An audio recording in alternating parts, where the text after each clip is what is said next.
वापस चलते हैं अपने टॉपिक पर और बताता हूं कि कोई भी इंसान जब किसी भी काम को टालता है तो उसके पीछे रीजंस क्या होते हैं। सबसे पहला रीजन, जब तक परफेक्शन नहीं होगा ना शुरू नहीं करूंगा। कुछ लोग हर काम को परफेक्ट करने की कोशिश में इतना फंस जाते हैं कि शुरुआत ही नहीं करते। इन्हें हर चीज का सबसे अच्छा वर्जन चाहिए, परफेक्ट टाइमिंग होनी चाहिए, परफेक्ट सिचुएशन होनी चाहिए, परफेक्ट मूड भी होना चाहिए, लेकिन परफेक्शन की तलाश में एक्शन से दूर हो जाते हैं। 10 रुपए वाला बिस्कुट रील बनाने वाले वो इंसान ने 10 वाला बिस्कुट का पैकेट कितने का है? जब वो वायरल हुआ उससे पहले उसने 5000 रील पोस्ट कर दी थी। उसने परफेक्ट रील पोस्ट नहीं करी, बल्कि पोस्ट करते करते वो एक दिन परफेक्ट हो गया। पर कई लोग हैं जिन्हें हमेशा डर रहता है कि कहीं गलती ना हो जाए, कहीं लोग क्रिटिसाइज ना कर दें, कहीं काम अधूरा ना लगे। नतीजा प्लानिंग पर प्लानिंग, प्लानिंग पर प्लानिंग और प्लानिंग पर प्लानिंग, लेकिन एग्जीक्यूशन नहीं।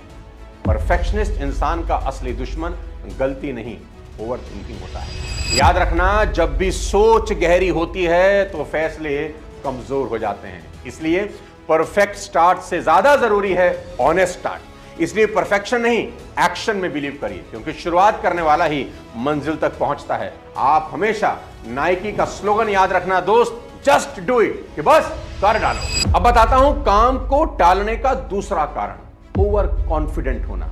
ये वो लोग हैं जो सुपर ओवर कॉन्फिडेंट होते हैं, इसलिए काम को टालते रहते हैं। इनको लगता है मैं तो कभी भी कर सकता हूं, मुझे क्या जल्दी है। कुछ स्मार्ट लोगों को लगता है अरे बहुत टाइम है, मैं तो आखिरी में कर ही लूंगा। और यही सोच इनकी सबसे बड़ी गलती बन जाती है। शुरू में तो इन्हें सब आसान लगता है, लेकिन जैसे जैसे डेडलाइन पास आती है ना, टेंशन बढ़ना शुरू हो जाता है। आखिरी समय की हड़बड़ी में ना तो काम की क्वालिटी रहती है, ना मन की शांति। ऐसे ओवर कॉन्फिडेंट लोग सोचते हैं कि वो किसी भी वक्त सब कुछ संभाल लेंगे, लेकिन ये भूल जाते हैं कि सिर्फ टैलेंटेड होने से इस दुनिया में काम नहीं बनता, समय पर स्टार्ट करना बेहद जरूरी होता है। याद रखिए, ओवर कॉन्फिडेंस से हमेशा अंडर परफॉर्मेंस की शुरुआत होती है। कॉन्फिडेंट होना बुरी बात नहीं, पर ओवर कॉन्फिडेंस ने बड़े बड़ों की लुटिया डुबोई है। खरगोश याद है?